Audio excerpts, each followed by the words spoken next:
तो हेलो बच्चों, how are you. आप सभी कैसे हैं? आशा करता हूँ आप सभी बहुत अच्छे से होंगे। आज हम पढ़ेंगे क्लास 5 का गणित विषय, जिसमें चैप्टर नंबर है 12.1। इसका पहला क्वेश्चन कह रहा है निम्नलिखित को प्रतिशत में लिखिए। प्रतिशत में लिखना है, दिया है 70/100। 70/100 तो 70/100 दिया है। पहला क्वेश्चन है, पहला का पहला है, पहला का पहला 70/100। हम जानते हैं कि 100वां का मतलब होता है 1/100। इसलिए हो जाएगा 70/100 बराबर 70 गुणे 100वां का मान होता है 1/100, इसलिए गुणे 1/100 गुणा करेंगे। अंश का अंश में, हर का हर में, हर में इधर कुछ नहीं है तो 1 मान लेते हैं। 70 गुणे 1 बराबर 70 बट्टे में 100 एकने 100, तो 70/100 बराबर हम लिख सकते हैं 70%, क्योंकि जिस भी संख्या के बट्टे में 100 आ जाता है तो वो उतना ही प्रतिशत हो जाता है। आइए इसी तरह का एक सवाल और देखते हैं। 235वां 235वां है आपका 5वां सवाल। पहला का 5वां है 235वां। इसको भी इसी तरह से करेंगे। 235 गुणे 1/100 बराबर 235/100 बराबर हो जाएगा हमारा 235%। अब हम देखते हैं दूसरा क्वेश्चन। अब हम देखते हैं दूसरा क्वेश्चन।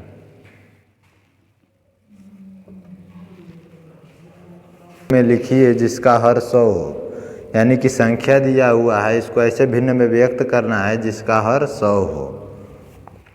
दूसरा क्वेश्चन, दूसरा का पहला दिया हुआ है 17%। इसको हर में भिन्न के रूप में बदलना है जिसका हर 100 हो, तो बराबर क्या हो जाएगा? प्रतिशत का मान हमने पढ़ा है, प्रतिशत बराबर होता है, यानी कि प्रतिशत मतलब 1%।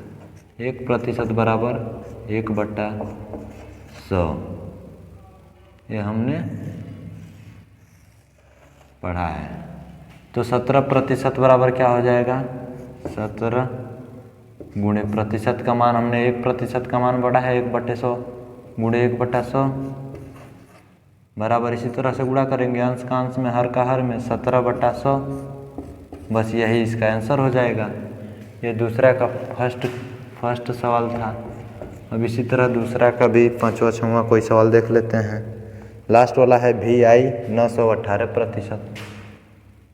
VI है इसी का 918% है। 918% बराबर हो जाएगा 918 गुणे 1/100 बराबर हो जाएगा 918/100। हर हो भिन्न में बदल गया, जब अंश हरा A/B के रूप में लिखा गया तो ये भिन्न हो गया, हर में 100 है, बस यही हो जाएगा हमारा आंसर। इसी तरह से दूसरे का सारा क्वेश्चन होगा। 6 क्वेश्चन है, 2 मैंने बता दिया है। आगे देखते हैं। तीसरा लिख रहा है निम्नलिखित को हर वाली भिन्नात्मक संख्या और फिर प्रतिशत के रूप में व्यक्त कीजिए। इसको कह रहा है हर वाले भिन्न में भी बनाना है और प्रतिशत में फिर लिखना है। तो लिखा हुआ है 0.17। तीसरा का पहला है, तीसरा का पहला कितना लिखा है? 0.17। 0.17 बराबर क्या हो जाएगा? दशमलव के दाहिनी तरफ जितना अंक है उतना 0 हम हर में बना देंगे 1 लिख कर। दाहिनी तरफ 2 अंक है, 1 लिख कर 2 अंक बना दिए तो बन गया। पहले तो हमारा हर वाली भिन्न संख्या बन गया 17/100। जीरो भी लिख सकते हैं पहले, लेकिन जीरो का कोई महत्व नहीं होता, किसी भी संख्या के पहले कितना भी जीरो बनाया जा सकता है। इसलिए हमारा 17/100 हो गया, इसका बराबर हो जाएगा। जब बटे में 100 है तो इसको हम लिख सकते हैं 17%। बस यही है, कुछ खास नहीं है। एक क्वेश्चन और देखते हैं इसका। 5वां 21.59। तीसरा का 5वां है भी है 21.59, यानी कि फिर वही दाहिनी तरफ वाली संख्या देखेंगे, दशमलव नहीं लगाएंगे। संख्या लिखने के बाद दशमलव के बाद जितना अंक है उतना जीरो लगा देंगे। 2 अंक ही है, जब बट्टे में 100 आ गया तो इतना प्रतिशत हो जाएगा, बस बराबर हमारा हो जाएगा 21.59%। आप अभी पूछ रहे होंगे यहाँ के दशमलव क्यों हट गया। जब जितना भी दाहिनी तरफ जितना अंक है उतना 1 लिख के उतना जीरो से अगर भाग दे दिया जाए तो उस दशमलव खत्म हो जाता है। तो मैं ऐसा करता हूँ आपको ये चैप्टर समझ में आया होगा। बस छोटा सा चैप्टर था, आप लोग इसे लगाएं और व्हाट्सएप पे सेंड करें लगा के। धन्यवाद।